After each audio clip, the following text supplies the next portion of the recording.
13 سفر کی شب ہے، شب شہادت ہے جناب سکینہ کی۔ آئیں ذرا مل کے جناب سیدہ کو پرسا دیں گے، مل کے جناب سید الشہداء کو پرسا دیں گے، ان کی دختر کا، ان کی بیٹی کا۔ آئیں ذرا مل کے چلیں۔ میں پہلے 2 جملے پیش کر دوں۔ جب مولا حسین جناب سید سجاد سے، جناب زینب سے، بیویوں سے ودا کر کے خیمے سے باہر آئے تو آیت اللہ شیخ جعفر شوشتری نے جملے لکھے ہیں، کہتے ہیں مولا حسین نے نظر یمینا و نظر شمالا، پہلے دائیں طرف دیکھا، پھر بائیں طرف دیکھا، پھر بڑی حسرت سے آواز دے کے کہا، او عباس، او علی اکبر، او قاسم، او حبیب، میں نے آپ سب کو گھوڑوں پہ سوار کرایا تھا لیکن مجھے کوئی سوار کرانے والا نہیں۔ تو اب راوی کہتا ہے کہ میں نے دیکھا کہ ایک بی بی برقع پوش خیمے سے باہر آئیں کہ بھیا ابھی زینب زندہ ہے۔ بی بی نے بازو تھاما، مولا حسین کا سوار کرایا۔ بس بھئی میری طرف اشارہ، میں ایک جملے کی طرف خاص توجہ کیجئے گا۔ جب مولا حسین اپنے زلجنہ پہ سوار ہو گئے تو مولا نے زلجنہ کو ایڑ لگائی، زلجنہ آگے بڑھا۔ جیسے ہی ایڑ لگائی زلجنہ آگے نہیں بڑھ رہا، کہا زلجنہ کیا بات ہے کہ تو نے بھی میرا ساتھ چھوڑ دیا ہے؟ زلجنہ میرے بھائی مارے گئے، میرے بیٹے مارے گئے، میرے اصحاب انصار سب مارے گئے۔ تو زلجنہ بے زبان جانور نے ایک مرتبہ سر کو جھکایا تو زلجنہ کے قدموں کے ساتھ ایک چھوٹی سی بی بی لپٹی ہوئی تھی۔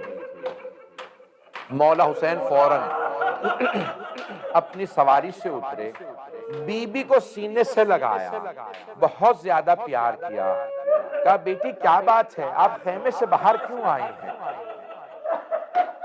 تو جناب سکینہ نے سوال کیا، بابا آپ کہاں جا رہے ہیں؟ سنیں گے جملے؟ مولا حسین نے فرمایا کہ بیٹی آپ کو پیاس لگی ہے، میں پانی لینے جا رہا ہوں۔ بی بی نے فرمایا بابا جب سے چچا عباس گئے ہیں میری پیاس بڑھ گئی ہے۔ بابا مجھے پیاس نہیں ہے۔ بابا جو جاتا ہے نا واپس نہیں آتا، بابا مت جائیے، بابا مت جائیے۔ کہ نہیں بیٹی، میں نے طفلی میں اپنے نانا سے وعدہ کیا، بیٹی میرا بچپنے کا نانا سے وعدہ ہے، میں جان دینے کے لیے جا رہا ہوں، بس بیٹی آپ صبر کیجئے گا۔ مولا نے کچھ وصیت کی، اس میں ایک جملہ کہا کہ بیٹی آج رات جہاں ماں سلائے وہاں سو جائیے گا، ضد نہ کیجئے گا مجھے بابا کے سینے پہ سونا ہے۔ اجرکم اللہ، اجرکم اللہ۔ مجھے لگتا ہے یہاں کچھ لوگ بیٹھے ہیں جن کے گھر میں بیٹیاں ہیں، بیٹیوں کے مصائب باپ کے لیے برداشت کرنا بڑا مشکل کام ہے۔ اجرکم اللہ، اجرکم اللہ۔ بس بھئی مولا حسین نے بی بی کو پیار کیا، پھر ایک جملہ کہا، اگر دیکھ سکے تو میری طرف دیکھے گا، میں تو پوری شہادت پڑھنے والا تھا، میں نے تو بھی پڑھے ہی نہیں ہے مسائل۔ ایک مرتبہ کہا مولا حسین، کہا بیٹی آج رات وہاں جہاں سلا دینا وہاں ماں سو جائیے گا۔ اب جناب سکینہ نے ایک جملہ کہا، بابا آپ جب مجھے سینے پہ سلایا کرتے تھے تو ہمیشہ کہا کرتے تھے اسلام میں بیٹوں کے بھی حق ہیں بیٹیوں کے بھی۔ بابا جان آپ بھیا علی اکبر کو ساتھ لے گئے، بھیا علی اصغر کو ساتھ لے گئے، بابا بتائیے میرے حصے میں کیا آیا؟ مولا حسین نے کچھ خاک کربلا اٹھائی، جناب سکینہ کے سر میں ڈال دی، کہا بی بی آپ کے حصے میں یتیمی آئی ہے، آپ کے حصے میں اسیری آئی ہے، آپ کے حصے میں شام کی قید آئی ہے۔ میں کہوں گا مولا سب کھل کے بتا دے، بی بی آپ کے حصے میں شمر کے تماچے آئے ہیں۔ اجرکم اللہ، اجرکم اللہ۔ بس بھئی میں سارے مصائب نہیں پڑھوں گا، پتہ نہیں ممکن ہے۔ اجرکم اللہ، اجرکم اللہ۔ بس بھئی ایک روک کے جملہ کہوں گا، جب شام غریبہ آئی، پتہ نہیں شہادت پڑھوں نہ پڑھوں، جب شام غریبہ آئی تو جناب مسلم کی جب شہادت ہوئی تھی نا تو اس وقت جناب سید الشہداء نے جناب رقیہ کو بلایا تھا۔ جب جناب رقیہ آئی نا تو آپ نے کہا کہ جناب عاتقہ سے اپنی بیٹی سے کہا عاتقہ ماموں نے بلایا میرے ساتھ چلو۔ جب آئی نا جناب رقیہ جناب عاتقہ کے ساتھ مولا مسند سے کھڑے ہو گئے اور ایک مرتبہ آگے بڑھ کے جناب عاتقہ کے سر پہ ہاتھ رکھا، اپنی بھانجی کے سر پہ، ہاشمی بچی تھی، فوراً ایک ہی جملہ کہا، مامو جان کیا میرے بابا خیریت سے ہیں؟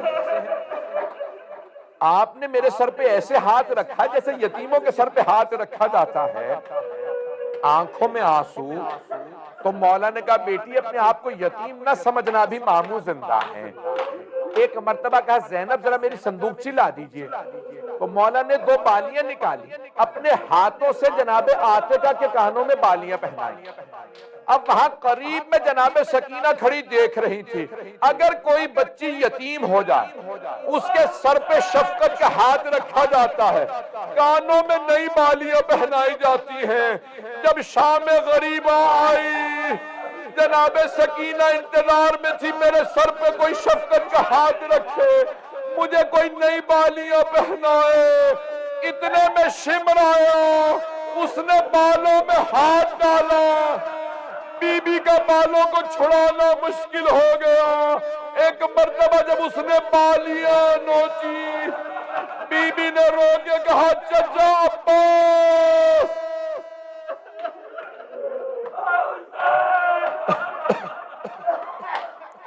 اجرکم اللہ، اجرکم اللہ۔ بس بھائی میں نے تمام کر دیا، میں کوئی مصائب نہیں پڑھوں گا، میں نے سارے مصائب چھوڑ دیے۔